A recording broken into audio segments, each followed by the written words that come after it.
हर कहानी कुछ कहती है। दोस्तों आइए सुनते हैं आज की कहानी क्या कहती है। आज की कहानी का नाम है अपना अपना भाग्य। दोस्तों निवेदन करूंगा कि कहानी को अंत तक सुनिएगा, तभी इस कहानी का रस ले पाएंगे। और अगर पसंद आए तो वीडियो को लाइक कीजिएगा। तो आइए शुरू करते हैं आज की कहानी। एक बार की बात है, किसी गांव में एक गरीब व्यक्ति रहता था। उसकी 4 बेटियां थीं। वो इतना गरीब था कि उसका गुजारा बड़ी मुश्किल में चलता था। एक बेटे की चाह में उसकी 4 बेटियां हो गई थीं।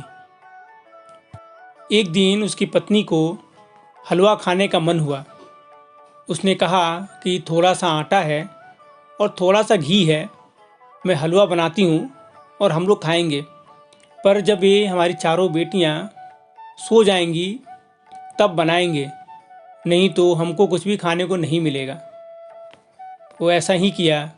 जब उनकी चारों बेटियां सो गईं तो उसकी पत्नी ने हलवा बनाना शुरू किया। पर जैसे ही हलवा बनाना शुरू किया, उसकी चारों बेटियां एक एक करके जग गईं। यह देखकर दोनों बड़े मायूस हुए। उनको लग गया कि अब ये हलवा उनको खाने को नहीं मिलेगा। फिर वो व्यक्ति ने एक उपाय सोचा। उसने कहा अपने बेटियों से कि बेटियां, तुम लोगों को जंगली बेर खाने का बहुत शौक़ है, चलो हम वो जंगल में आज बेर खाकर आते हैं। और उनको लेकर जंगल चला गया। साथ में एक कंबल भी लेकर गया था। फिर वो पेड़ के नीचे बैठकर उन लोगों को देखने लगा और उसकी चारों बेटियां बेर चुन चुन कर खाने लगी। थोड़ी देर बाद उसने वो कंबल एक पेड़ के टहनी पे लटका दिया।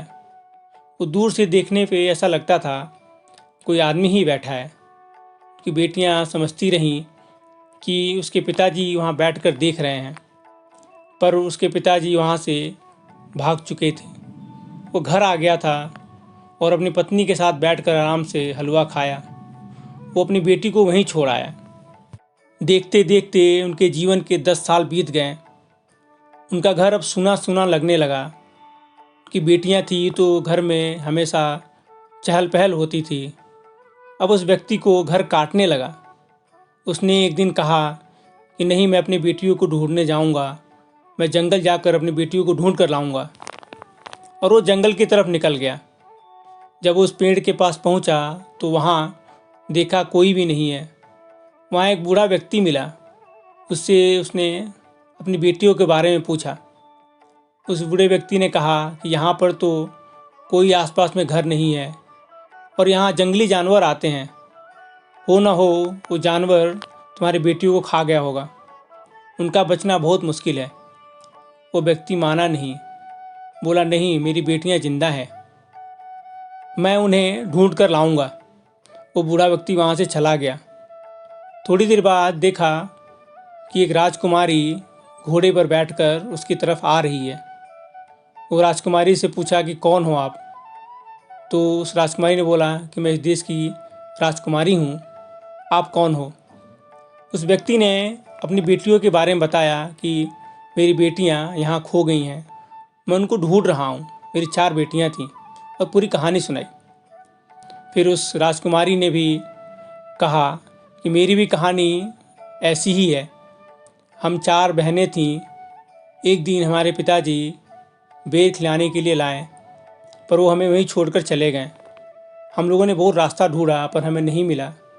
हम लोगों ने माता और पिताजी के लिए भी बेर चुन के रखे थे कि घर जाकर उनको खिलाएंगे, पर पिताजी हमको छोड़कर चले गए थे।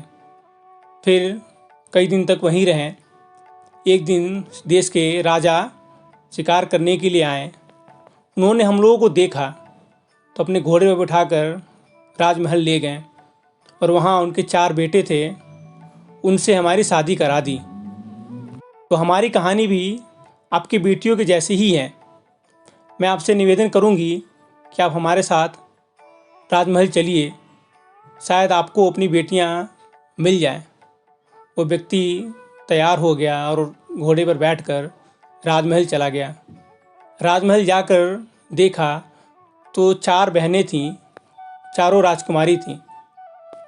वो सोचने लगा कि अगर उसकी भी बेटियां होती तो इसी उम्र की हो गई होंगी, और उनके ख्यालों में खोने लगा।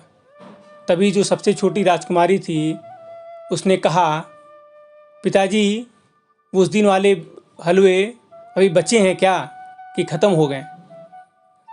यह सुनकर वह होश में आया और जागा सपने से। देखा ये तो उनकी ही बेटियां थीं। वो स्तब्ध रह गया। फिर उसे विश्वास नहीं हुआ कि उनकी ही बेटियां आज राजकुमारी हैं। फिर उसकी बड़ी बेटी ने कहा कि पिताजी आपने तो अपनी जिम्मेदारी से मुंह मोड़ लिया था, पर जिसके भाग्य में जो है वो तो मिलेगा ही। हम लोगों के भाग्य में राजकुमारी बनना लिखा था तो हम बन गए। जो जिसके भाग्य में है वो उसको मिलेगा ही, चाहे कुछ भी हो जाए। दोस्तों ये सच है कि जो हमारे भाग्य में है वो हमको मिलेगा ही। हमको बस थोड़ा धैर्य रखना चाहिए। जो हमारे नसीब में लिखा है वो कहीं ना कहीं से घूम फिर कर हमारे पास आ ही जाएगा, और जो हमारे नसीब में नहीं है चाहे कितना भी प्रयास कर लें वो हमें नहीं मिलेगा। दोस्तों आज की कहानी ये ख़त्म होती है। अगर पसंद आए तो वीडियो को लाइक कीजिएगा, और भी कहानियों के लिए इस चैनल को सब्सक्राइब कीजिएगा।